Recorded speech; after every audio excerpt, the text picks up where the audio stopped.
Right now, 1/3 of Americans wake up not knowing if they'll make money today. This has happened 3 times before in history, and each time ended in collapse. And here in modern day America, we're about to make it 4, unless we learn the lesson. Every morning in ancient Rome, freemen stood in the forum holding their tools, hammers, shovels, whatever showed their trade, waiting for someone to hire them. The lucky ones who got picked made 1, maybe 2 denarii a day. 1 denarius could buy 16 loaves of bread, which sounds okay until you realize rent in Rome was 30 denarii a month. Work 30 days straight, and you'd have nothing left after rent.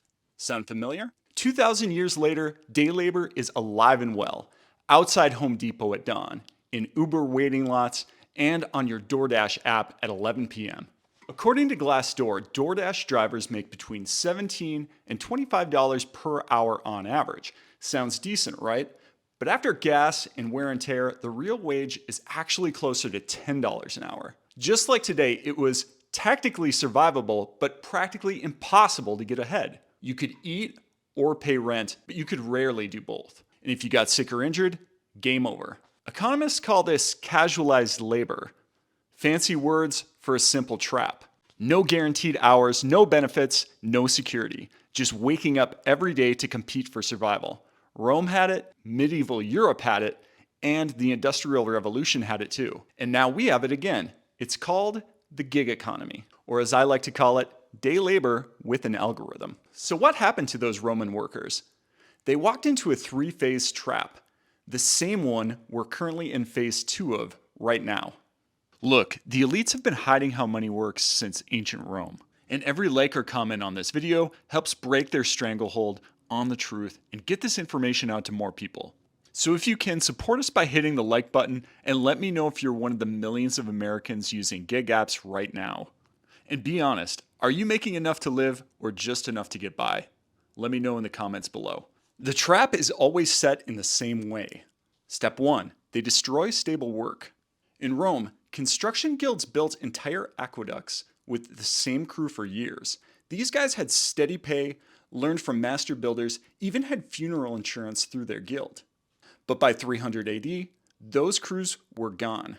Now you showed up at dawn to haul bricks for strangers. No crew, no mentor, no stability. But here's the sick part. Rome called living like this freedom. Sound familiar? Uber says, drive when you want, make what you need. DoorDash even promises you can be your own boss when you sign up for the app. Same pitch, different century. We're making the same mistake Rome did. Taxi drivers used to have companies, steady shifts, and regulars who asked for them by name. Now, they're chasing pings at 2 a.m., driving 15 minutes for $3, praying the next rider will tip. And it's not just drivers. Journalists, previously with salaries, are now freelancers bidding on $50 articles. Skilled photographers with studio jobs now compete on Fiverr for $20 gigs. We're not innovating.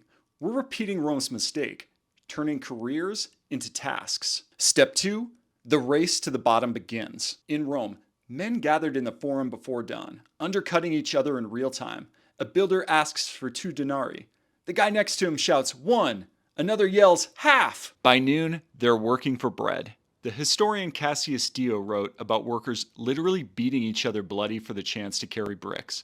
Think about that, fighting another starving man for the privilege of breaking your back. Today, we don't throw punches. The algorithm turns every metric into a competition. Response time, acceptance rate, star ratings. DoorDash shows you exactly how many drivers are in your zone. Too many? Your orders vanish. So you take that $2.50 order for 8 miles. You lose money on gas, but if you decline, your acceptance rate drops. Fall below 70% and kiss the good orders goodbye. Uber's even more brutal.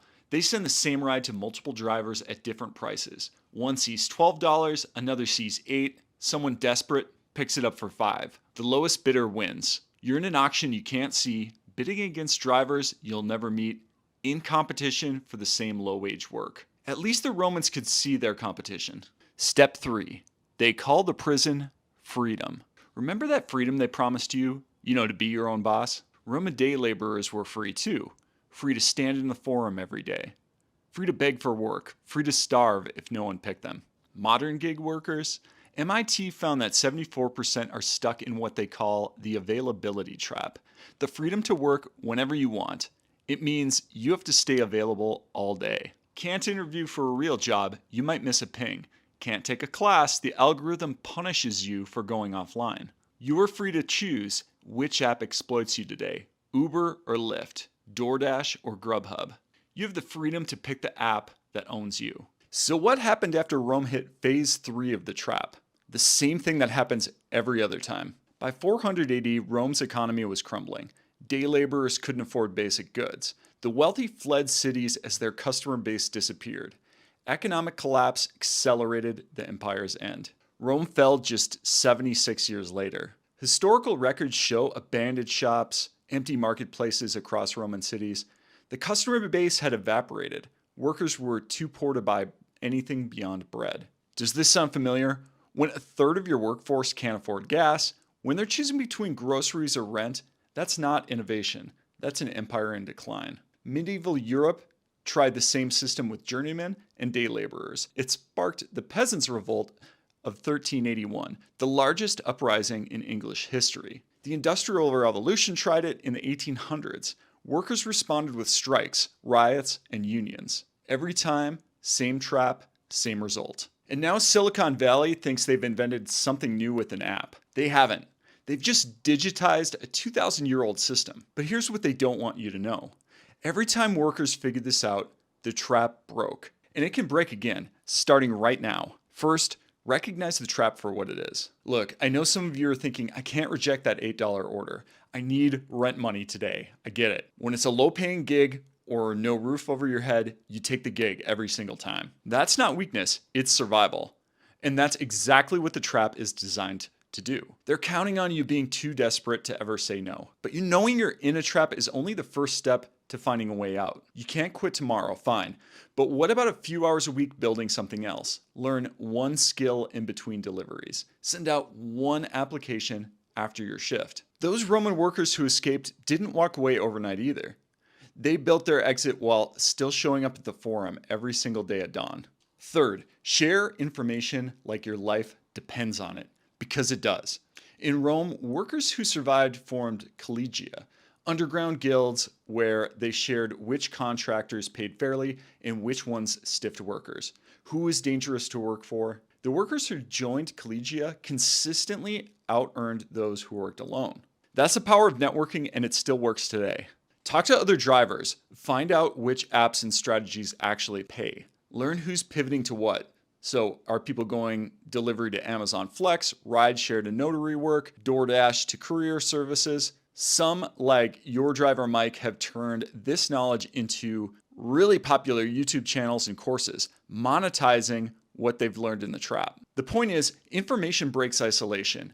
Isolation keeps the trap working. But here's what makes our modern trap worse. Those Roman workers could see each other in the forum. Factory workers could see each other on the other side of the line. Us, we're just sitting alone in our cars a lot of times, alone with our phones, alone with an algorithm designed to keep us that way. But history shows us the way out. And no, it's not by grinding harder or accepting more $5 orders. It's recognizing the trap, building your exit, and refusing to play by their rules. Each time in history, Rome, medieval Europe, and the Industrial Revolution, when workers stopped playing the game, everything changed. Those Roman workers holding tools in the forum, that's a third of America right now. We're just holding smartphones instead of shovels. The pattern's been the same for 2,000 years, but it only takes one generation to break it.